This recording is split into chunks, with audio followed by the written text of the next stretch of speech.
જંબુસર આમોદ બેઠકના કોંગ્રેસના પૂર્વ ધારાસભ્ય અને 9 વર્ષ સુધી ભાજપને સેવા કર્યા બાદ હવે ફરીથી કોંગ્રેસમાં ઘર વાપસી કરનાર કિરણભાઈ મકવાણા આપણી સાથે છે. ત્યારે સ્થાનિક સ્વરાજ્યની ચૂંટણીને લઈને શું અત્યારે જંબુસર અને આમોદમાં સ્થિતિ છે તેમના તે વિશે જાણવાનો પ્રયત્ન કરીશું. કિરણભાઈ, પહેલા તો તમારી ઘર વાપસી અંગે વાત કરવી છે. 9 વર્ષ ભાજપને આપ્યા, ફરી કોંગ્રેસમાં આવવાનું કારણ? કોંગ્રેસ એક મારું જૂનું ઘર હતું અને કોંગ્રેસના ઘણા બધા આગેવાનોએ છેલ્લા 6 મહિનાથી મને એક જ વસ્તુ કહેતા કે આપ આવો તો અમારી કોંગ્રેસ મજબૂત થઈ જાય અને તમે અમારા જૂના લોકો છીએ અને 5 વર્ષ જે તમારો અમે જે ઉપયોગ કર્યો, તમે જે રીતે અમારા કામ કર્યા છે, બસ અમે એ કામોથી સંતુષ્ટ છીએ. જેથી કરીને ઘણા બધા આગેવાનો જંબુસર તાલુકાના, આમોદ તાલુકાના, જંબુસર શહેર, આમોદ શહેર તમામ આગેવાનો ભેગા થઈને મારી સાથે આ વાત કરી એટલે મેં ઘર વાપસી કરી છે. કિરણભાઈની ઘર વાપસીથી શું બદલાશે? આવનારો સમય જ બતાવશે. અત્યારે તમે જોયું જ હશે કે સુષુપ્ત અવસ્થાની અંદર કોંગ્રેસ હતી અને ભગવાન મારી સાથે છે. મને પોતાને અનુભવ થાય છે કે મારી આ ઘર વાપસી થવાથી આખું વાતાવરણ ચેન્જ થઈ ગયું છે. 2027માં પરિવર્તન આવશે? 100% આવશે. કોંગ્રેસના ઉમેદવાર કિરણભાઈ મકવાણા હશે? નહીં, એ તો પાર્ટીનો વિષય છે, મારો નથી. જે કંઈક ઉપરથી જે નિર્ણય લેશે એ અમે સ્વીકારીશું. કિરણભાઈ, આપણે સ્થાનિક સ્વરાજ્યની ચૂંટણીની વાત કરીએ. શું અત્યારે જંબુસર અને આમોદમાં શું સ્થિતિ છે અને કોંગ્રેસ કયા સ્ટેજ પર છે અત્યારે? હાલની સ્થિતિની અંદર જંબુસર તાલુકાની તમને વાત કરું, તાલુકા પંચાયતની 22 સીટ છે. 22 સીટની અંદરથી હું એવું માનું છું કે અત્યારની તારીખે 18 સીટ અમે જીતીએ છે એ હું વિશ્વાસ સાથે કહું છું. અને આમોદની અંદર અમારી તાલુકા પંચાયત બને છે એ હું વિશ્વાસ સાથે કહું છું. ભાજપમાં તમે 9 વર્ષ આપ્યા, ભાજપનો કેવો એક્સપિરિયન્સ રહ્યો તમને? ભાજપની અંદર એક જ વસ્તુ છે, યુઝ એન્ડ થ્રો. તમારો ઉપયોગ કરીને તમને છોડી દેવા, એ જ એમનું કામ છે. તમારો ઉપયોગ થયો એવું તમને લાગે છે? દેખાય જ છે, જ્યાં જ્યાં મારો ઉપયોગ કરવાનો તે એમને કર્યો જ છે. અત્યારે બી કેટલા લોકોનો કરે છે પણ એમને મારા કરતા વધારે દુઃખ છે, છોડી નથી શકતા.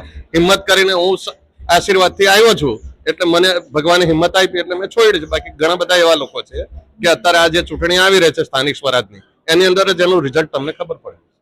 કિરણભાઈ, કોંગ્રેસમાં એવું કહેવાય છે કે કોંગ્રેસ વિરોધ પક્ષ તરીકે લોકો એને પસંદ કરતા નથી અને હવે આમ આદમી પાર્ટી પણ એક પગ પેસારો એમણે ગુજરાતમાં કર્યો છે અને આમ આદમી પાર્ટી સારું કામ કરી રહી છે, પરિણામ પણ તેનું દેખાઈ રહ્યું છે. એ કોંગ્રેસની સ્થિતિ અંગે શું કહેશો? જંબુસર વિધાનસભાની જો હું ફક્ત વાત કરું છું, જંબુસર વિધાનસભાની અંદર કોંગ્રેસ મારા આવવાથી થોડીક મજબૂત થઈ છે એવું મને પોતાને દેખાય છે. મને આમ આદમી પાર્ટીનો કોઈ વિષય મારી પાસે નથી એટલે હું એ બાબતે કંઈ કહેવા નથી. જંબુસર આમોદના ધારાસભ્ય ડીકે સ્વામીની કામગીરી વિશે તમે શું કહેશો? હવે બિન અનુભવી ધારાસભ્ય છે એટલે બધાને જ કહે છે, પણ અત્યારે અહીં આવ્યા પછી પણ મને ખબર પડી છે કે ભાઈ વગર તારીખના અને વગર એના કોરા લેટર પેડ આપીને લોકોને ભરમાવે છે કે ભાઈ આ જગ્યાએ તમારું કામ થઈ જશે, ફલાણી જગ્યાએ તમારું કામ થઈ જશે, આ ગ્રાન્ટ તમને લખી આપીશ. અત્યારે મને અહીં આવ્યા પછી ખબર પડી છે, પણ ખરેખર એવું ના હોવું જોઈએ. ગ્રાન્ટ તમે કઈથી આપો છો, કોની આપો છો, એ મહત્વનું છે. એ શું છે આખું, એની પાછળનું કારણ શું લાગે તમને? બસ એમને એવું છે, ડર લાગી ગયો કે ભાજપ હવે બંને તાલુકા પંચાયત ગુમાવી રહી છે એટલા માટે આ કોશિશ કરી રહ્યા છે. અને અત્યારે જ મને એક વાત ખબર પડી છે કે કારેલી અને કાનવા જિલ્લા પંચાયત વિભાગની અંદર આદરણીય મંત્રી શ્રી ઈશ્વરભાઈ પણ કદાચ એનું ઉદ્ઘાટન કરવા માટે આવ્યા. મેં ફર્સ્ટ ટાઈમ એવું જોયું છે કે મંત્રીઓનો ઉપયોગ આ સ્થાનિક સ્વરાજમાં આવી રીતે કરવામાં આવે. ઈશ્વરભાઈ અહીંયા જંબુસર સુધી આવ્યા, તમને લાગે છે કે અંકલેશ્વરમાં જ એમની જરૂર છે? એ તો ત્યાંની પ્રજાને જ ખબર પડે, ત્યાંના મતદારોને જ ખબર પડે. એટલે એમના ભાઈ પણ ઉભા છે ઇલેક્શન. હા, એ તો મને 100% વિશ્વાસ છે કે એમના ભાઈ 100% જીતવાના છે. કે આગામી તમે જોયું જ છે કે 2022 ની અંદર હાસોડ તાલુકાની અંદરથી એમના ભાઈ વિજયભાઈ છે તે પ્લસ નીકળેલા છે. એટલે ત્યાંથી જ ખબર પડે છે કે એ પોતે જીતવાના જ છે, વિશ્વાસ સાથે કહે છે. કોંગ્રેસનું જિલ્લાનું સંગઠન એકદમ નબળું છે એવું કહેવાય છે કે કોંગ્રેસની અંદર કેટલી ફૂટેલી કારતૂસ છે અને જે ભાજપને સપોર્ટ કરે છે, શું કહેશો એ વિશે? એ બાબતે મને તો કોઈ અનુભવ નથી, કારણ કે હું તો એવડે 3 મહિના 3 આટલા દિવસથી આવેલો છું એટલે એ બાબતે મને કોઈ અનુભવ. તમે રાજકારણમાં છો, તમે જોતા હશો, તમે કોંગ્રેસમાં નથી પણ તમારી નજર બધી જશે. ભલે જોતા હોય પણ મને એ અનુભવ થશે ત્યારે હું તમને કહીશ.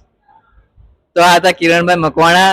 હવે તેઓ કામે લાગી ગયા છે. સ્થાનિક સ્વરાજ્યની ચૂંટણીમાં પહેલા તો કોંગ્રેસને મજબૂત કરશે અને અહીંયા પરિણામ મળ્યા બાદ હવે જિલ્લાના સંગઠનમાં પણ કોંગ્રેસને મજબૂત કરવાની દિશામાં કામ કરવાના છે અને 2027ની ચૂંટણીમાં પણ તેમનો એવો વિશ્વાસ છે કે કોંગ્રેસ જંબુસર આમોદ બેઠક પર ફરી વખત વિજેતા બનશે. આભાર.